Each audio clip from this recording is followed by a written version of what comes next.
Okay guys, I want to talk about something really important that I think everyone needs to know about. This is not the usual videos that I make. I used to make these kind of videos in the past, but I was so tired of doing this because it was so negative. It was, all I talked about was this, and I don't know, it just changed the way I was. But now I'm back talking about it, but in a positive way, because this is some really big news that just happened, if this is all true.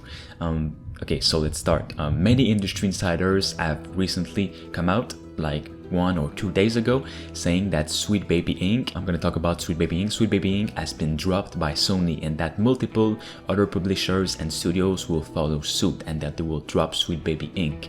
If you guys don't know what Sweet Baby Inc. is, well, first of all, good for you, because this is not a company you want to know about. And okay, Sweet Baby Inc. has been involved in some of the most high-profile projects in recent gaming history, including Suicide Squad, Kill the Justice League, Spider-Man 2, Saints Row, The Last of Us.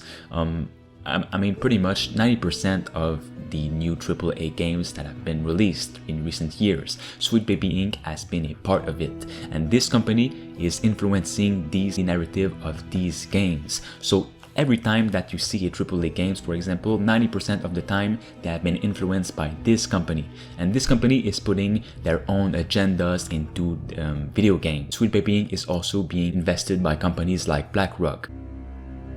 You now make a point of that's an investment criteria for you. Well, behaviors are going to have to change, and this is one thing we're asking companies. You have to force behaviors, and at BlackRock we are forcing behaviors. The Last of Us TV series that's coming out has introduced some race swap characters. Can you believe it? The most replayed moment in this video seems to correspond with the ugly face of the female protagonist across all of these channels. This looks like a game based on a Netflix adaptation based on the Fable games, and a lot of people pointing out that this looks like it's made for modern audience. The Days Gone writer and creative director blamed woke reviewers for the game's low critic scores, with the final one being that woke reviewers couldn't handle a gruff, white biker looking at his date's butt. Get the f*** away from my friends.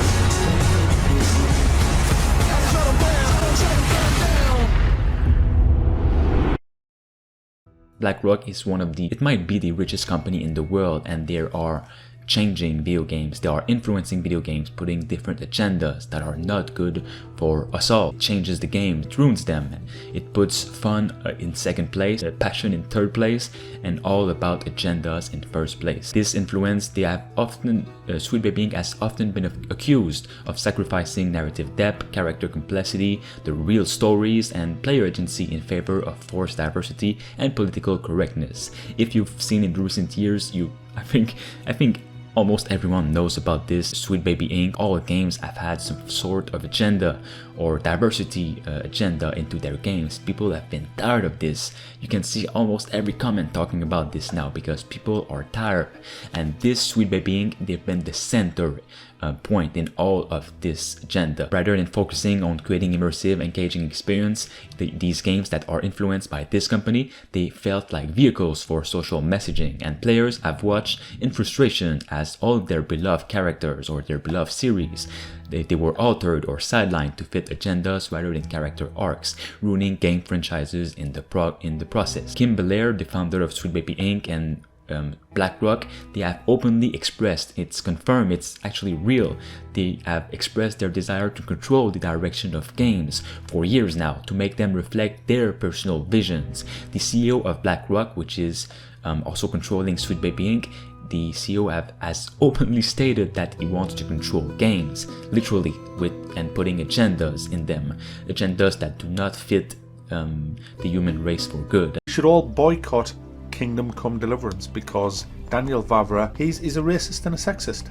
And the reason he's a racist, guys, is because there are, and I quote, no people of colour in his game Kingdom Come Deliverance. 54% of the incoming class are women. We added 4 more points in terms of diverse employment this year. If you don't achieve these levels of impact, your compensation could be impacted, okay? We're doing the same thing. And so it's just, you have to force behaviors. And they said that they want all players to experience the game in the same way that they want them to, which is so bad because all these new games, they've been controlled, and all these little kids that play them, they are influenced, whether they like it or that whether they want it or not, they are influenced by all these messages and all these agendas, because they they are just little kids, and that's exactly what they want. And this centralized top-down approach to game design has led to all this content that removes the risk and replaced authentic storytelling, fun, with messages that can feel forced. Sweet Baby Inc. represents more than just a consulting firm. It's become a symbol of a really big movement that prioritizes identity politics and different agendas over creative freedom. This has ruined the gaming industry these past years, and now it seems that Sony is completely dropping them. There's been multiple insiders over the past 1 or 2 days that have talked about this. It seems that Sony has dropped Sweet Baby Inc. and with that cancelled multiple games, including a new Call of War game that was heavily influenced by Sweet Baby Inc.